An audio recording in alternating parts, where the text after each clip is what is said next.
નમસ્કાર મિત્રો, સ્વાગત છે તમારું આપણી યુટ્યુબ ચેનલ ડિજિટલ હાર્દિકમાં। મિત્રો, હજુ પણ જેમને ખેડૂત આઈડી માટે ફાર્મર રજિસ્ટ્રી કરવાનું બાકી હોય તો આ વિડીયોમાં હું તમને મોબાઈલથી ફાર્મર રજિસ્ટ્રી ગુજરાત એપથી કેવી રીતે ફાર્મર રજિસ્ટ્રી કરી શકાય એ હું તમને મારા મોબાઈલથી ફોર્મ ભરી બતાવી આપીશ। એપમાં એકદમ સહેલી પ્રોસેસ છે, સ્ટેપ બાય સ્ટેપ આપણે ફોર્મ ભરીશું। ફોર્મ ભરવા માટે આધાર કાર્ડ નંબર અને સર્વે નંબર આ બે નંબરથી તમે ફોર્મ ભરી શકો છો। અને હા, આધાર કાર્ડ જોડે મોબાઈલ નંબર લિંક હોવો જોઈએ। અને આપણે આ મોબાઈલ એપથી ફોર્મ ભરવાનું છે। બે એપ્લિકેશન ઇન્સ્ટોલ કરવાની છે। કઈ કઈ એપ છે એ જાણતા પહેલા મારી એક વિનંતી છે કે તમે વિડીયોને લાઇક કરજો અને ચેનલ પર નવા હોય તો ચેનલને સબસ્ક્રાઇબ કરજો। તો મિત્રો, સૌથી પહેલાં તો તમારે પ્લે સ્ટોર એપ ખોલવાની છે અને જેમાં સર્ચ ટેબમાં જઈ સર્ચ કરવાનું એગ્રીસ્ટેક ગુજરાત અથવા ફાર્મર રજિસ્ટ્રી ગુજરાત। તો જેમાં સર્ચ રિઝલ્ટમાં તમને ફાર્મર રજિસ્ટ્રી ગુજરાત એ એપ્લિકેશન દેખાતી છે। મિત્રો, એપ્લિકેશનનું નામ બરાબર વાંચજો। તો આપણે આપણા ગુજરાતની એપ્લિકેશન પર ક્લિક કરવાનું છે। તો એપને ઇન્સ્ટોલ કરી લેવાની છે। બીજી એપ્લિકેશન છે હસ્તાક્ષર। હસ્તાક્ષર સર્ચ કરશો એટલે આ પ્રકારની એપ આવી જશે। તો આને પણ ઇન્સ્ટોલ કરી લેવાની છે। ઇન્સ્ટોલ થયા બાદ ઓપન કરવાની છે। તો એપ ખોલશો એટલે આ પ્રકારનું પેજ જોવા મળશે, જેમાં તમને ઉપર બે ઓપ્શન જોવા મળશે, સાઇન ઇન અને સાઇન અપ। આપણે આ એપ્લિકેશનમાં નવું ખાતું બનાવવાનું છે, તો એના માટે આપણે સાઇન અપ કરશું। તો બાજુમાં સાઇન અપ બટન પર ક્લિક કરવાનું છે। ત્યારબાદ આધાર KYC નો ઓપ્શન આવશે, જેમાં પણ તમને બે ઓપ્શન જોવા મળશે, OTP દ્વારા અને ફેસ દ્વારા। તો આપણે એમાં OTP સિલેક્ટ કરીશું અને નીચે આધાર કાર્ડ નંબર નાખશું। તો આધાર કાર્ડ નંબર નાખ્યા બાદ સબમિટ બટન પર ક્લિક કરવાનું છે। ત્યારબાદ આધાર કાર્ડ સાથે જે પણ મોબાઈલ નંબર લિંક હોય એમાં OTP ગયો હશે એ OTP નાખવાનો છે। 6 આંકડાનો OTP છે એ નાખવાનો છે। OTP નાખ્યા બાદ વેરીફાઈ બટન પર ક્લિક કરવાનું છે। જો OTP બરાબર છે તો વેરીફાઈ થઈ જશે અને આવું લીલા અક્ષરમાં લખીને આવી જશે વેરીફાઈડ ઓકે। અને નીચે ખેડૂતની બધી વિગતો હોય છે આધાર કાર્ડ પ્રમાણે, નામ, જન્મ તારીખ, ઉંમર, સરનામું હોય છે। તો આ પેજમાં તમારે કંઈ નથી કરવાનું, નેક્સ્ટ બટન પર ક્લિક કરવાનું છે। ત્યાર પછી આમાં તમારે મોબાઈલ નંબર નાખવાનો છે। મોબાઈલ નંબર નાખીને વેરીફાઈ બટન પર ક્લિક કરવાનું છે। ત્યારબાદ એ નંબર ઉપર OTP જાય છે એ OTP નાખવાનો છે અને વેરીફાઈ બટન પર ક્લિક કરવાનું છે। નંબર વેરીફાઈ થઈ ગયા બાદ નેક્સ્ટ બટન પર ક્લિક કરવાનું છે। ત્યાર પછી એક પાસવર્ડ બનાવવાનું પેજ આવી જશે, જેમાં તમારે એક પાસવર્ડ બનાવવાનો છે। પાસવર્ડ તમારે ઓછામાં ઓછો 8 આંકડાનો બનાવવાનો છે અને પાસવર્ડ એવો બનાવવાનો કે જેમાં number, alphabet, special character, small alphabet આ બધા કેરેક્ટર આ પાસવર્ડમાં આવવા જોઈએ। તમે વિડીયો સ્ક્રીન ઉપર જોઈ શકો છો, આ રીતના પાસવર્ડ બનાવવાનો છે। તો બંનેમાં એક સરખો પાસવર્ડ નાખી નેક્સ્ટ બટન પર ક્લિક કરવાનું છે। ત્યાર પછી આવો એક મેસેજ આવશે, your account has been create successfully, એટલે કે તમારું આ એપમાં રજિસ્ટ્રેશન થઈ ગયું છે। તો આમાં તમારે ઓકે બટન પર ક્લિક કરવાનું છે। ત્યાર પછી ફરી પાછા આપણે લોગિન પેજ ઉપર આવી જઈશું। તો હવે આપણી પાસે યુઝર આઈડી અને પાસવર્ડ આવી ગયો છે। તો હવે આપણે સાઇન ઇન કરી શકશું। તો યુઝરનેમમાં મોબાઈલ નંબર નાખવાનો છે જે આપણે રજિસ્ટ્રેશન કરતી વખતે નાખ્યો હતો એ મોબાઈલ નંબર। ત્યારબાદ પાસવર્ડ બનાવ્યો તો એ પાસવર્ડ નાખવાનો છે। ત્યારબાદ નીચે કેપ્ચા કોડ ભરવાનો છે અને સાઇન ઇન બટન પર ક્લિક કરવાનું છે। ત્યારબાદ આવો એક પેજ આવી જશે, જેમાં તમારે રજિસ્ટર એઝ ફાર્મર તે બટન પર ક્લિક કરવાનું છે। ત્યાર પછી આવો એક પોપઅપ આવશે, જેમાં તમારે નો બટન પર ક્લિક કરવાનું છે। ત્યારબાદ આ પેજમાં તમારે નેક્સ્ટ બટન પર ક્લિક કરવાનું છે।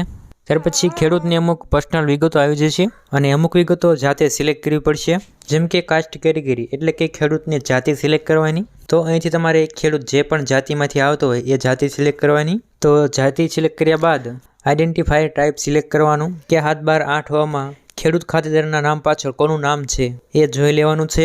એમના પિતાનું નામ હોય તો SO સિલેક્ટ કરવાનું। જો ખાતેદાર ખેડૂત મહિલા હોય અને 7/12 મહિલાના નામ પાછળ પિતાનું નામ હોય તો DO સિલેક્ટ કરવાનું અને જો એના પતિનું નામ હોય તો WO સિલેક્ટ કરવાનું। અને જો ખેડૂત અરજદાર પુરુષ હોય તો મોટે ભાગે તો SO જ આવે, એટલે કે સન ઓફ। નીચે આઈડેન્ટિફાયરનું નામ લખવાનું। જો તમારે SO આવતું હોય તો ખેડૂતના પિતાનું નામ લખવાનું, પહેલા અંગ્રેજીમાં નામ લખવાનું અને નીચે ગુજરાતીમાં લખવાનું। ત્યારબાદ નેક્સ્ટ બટન પર ક્લિક કરવાનું છે।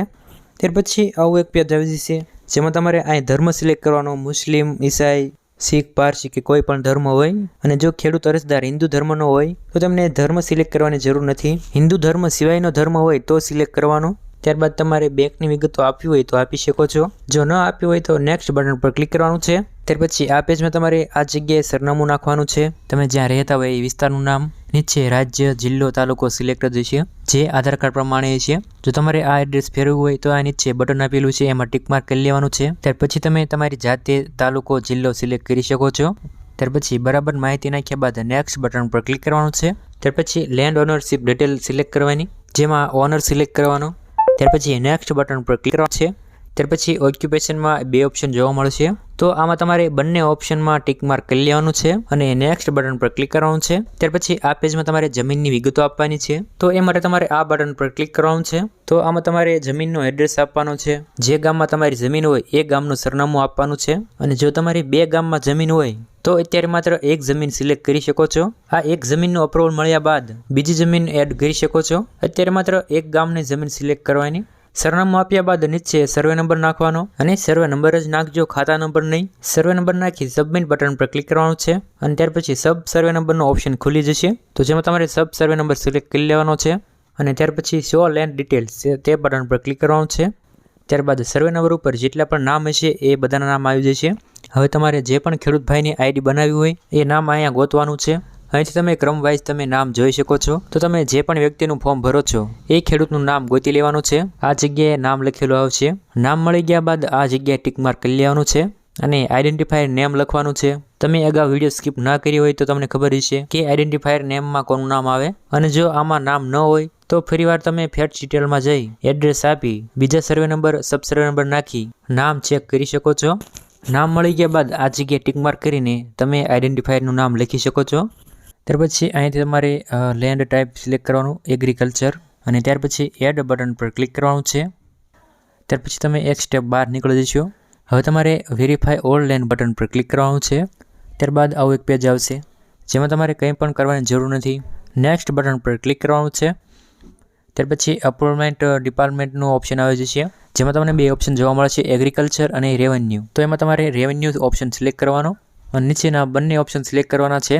તો અહીં ટિક માર્ક કરશો એટલે આવું એક સૂચનાનું પેજ આવી જશે। તો આ સંમતિપત્ર એકવાર વાંચી લેવાનું છે અને બંને બોક્સમાં તમારે ટિક માર્ક કરી લેવાનું છે અને પ્રોસેસ ઈ સાઇન બટન પર ક્લિક કરવાનું છે। અને ત્યાર પછી તમને આ 2 ઓપ્શન જોવા મળશે અને જેમાં તમારે લીલા કલરના બટન પર ક્લિક કરવાનું છે। હવે મિત્રો આ જગ્યાએ ઘણા લોકોને એરર આવે છે। એરર પણ નહીં થવાથી કંઈ આગળની પ્રોસેસ થતી પણ નથી। તો એ શા માટે થાય કે મેં અગાઉ વિડીયોમાં કીધું જે બીજા નંબરની એપ્લિકેશન છે એ હસ્તાક્ષર એ એપ્લિકેશન ઇન્સ્ટોલ ન કરી હોય ત્યારે આ પ્રોબ્લેમ થાય છે કે આગળની પ્રોસેસ નથી થતી। જો એ એપ ઇન્સ્ટોલ હશે તો કંઈ પ્રોબ્લેમ નહીં આવે। તો ઈ સાઇન વાળા બટન પર ક્લિક કરશો એટલે આ પ્રકારનું પેજ આવશે। તો આમાં તમારે આધાર કાર્ડ નંબર સિલેક્ટ કરીને રાખવાનો છે અને આ જગ્યાએ આધાર કાર્ડનો નંબર નાખવાનો છે અને નીચે આધાર ઓટીપી એ સિલેક્ટ રાખવાનો છે અને ત્યાર પછી ગેટ ઓટીપી તે બટન પર ક્લિક કરવાનું છે। ત્યારબાદ એ આધાર કાર્ડમાં જે પણ મોબાઈલ નંબર લિંક હશે એમાં ઓટીપી ગયો હશે એ ઓટીપી નાખવાનો છે અને આ ટિક માર્ક કરી લેવાનું છે અને ત્યારબાદ સબમિટ બટન પર ક્લિક કરવાનું છે। તો મિત્રો ત્યારબાદ તમારું ફાર્મર આઈડી માટેનું ફોર્મ ભરાઈ જશે અને તમને એક ફાર્મર એન્રોલમેન્ટ આઈડી નંબર આપવામાં આવશે। આ પ્રકારનો એક નંબર આપવામાં આવશે। તમારે મોબાઈલમાં મેસેજ પણ આવી ગયો છે અને થોડા ટાઈમ પછી તમને એક ફાર્મર આઈડી પણ આપવામાં આવશે। હવે મિત્રો આટલું થઈ જાય ત્યારબાદ તમારે એ સ્ટેટસ જોતા રહેવાનું છે કે તમારા ફોર્મનું અપ્રુવલ મળી ગયું છે કે નથી મળ્યું અને આઈડી મળી છે કે નથી મળી। હવે કઈ રીતે ચેક કરવું એના વિશે મેં અલગથી વિડીયો બનાવેલો છે, માત્ર 1 મિનિટમાં તમે ચેક કરી શકો છો। એ વિડીયોની લિંક ડિસ્ક્રિપ્શનમાં આપી દઈશ। આ વિડીયો તમને ગમ્યો હોય તો વિડીયોને લાઇક કરજો અને આ વિડીયો વધુમાં વધુ શેર કરજો, તમારા વોટ્સએપ ગ્રુપમાં શેર કરજો કે જેથી બધા ખેડૂતોને આ માહિતી મળી રહે અને ચેનલને સબસ્ક્રાઈબ કરવાનું નહીં ભૂલતા।